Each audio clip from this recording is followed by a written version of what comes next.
Hello mga bossing, for today's video maglaglag sa ta PDI.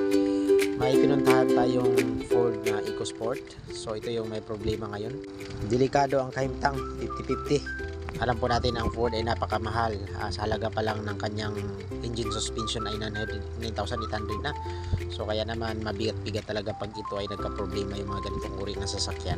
So pagdating natin ay tinignan natin, sinubukan ng paandarin ng makina at umandar naman siya, pero ang problema hindi umikot ang kanyang camshaft.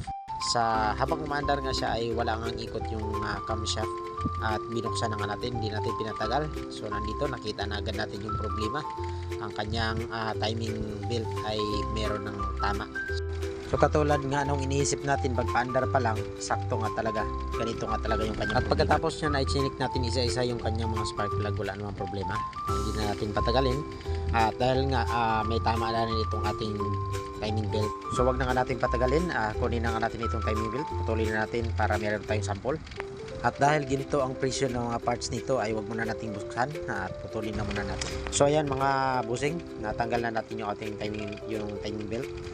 So ito ngayon ay tanggalin natin yung camshaft. At yun nga, wala kasama natin ating mga magagaling na mga mekaniko, si Warren at si RJ. So pinas forward na nga natin. Dito na natanggal natin yung ating camshaft. Shout out pala sa mga nanonood, nag-comment. So mga busing, silip-silip muna natin kung ano pa yung posibleng naging dahilan ng pagkapudpud ng ipin ng ating pong timing belt. At pagkatapos nga ng ating mga pagtingin-tingin ay wala pa naman tayong ibang nakitang mas malalang naging problema. So sa ngayon, dahil nga sa medyo masakit-sakit ito, kaya dito muna tayo pansamantala. So tingnan nyo po yung ating timing belt mga busing, nawala na yung kanyang mga ngipin. So sa ngayon, yun lang muna dahil meron pa tayong ibang pupuntahan. Up next, update para dito sa pinuntahan natin dito sa Dipo.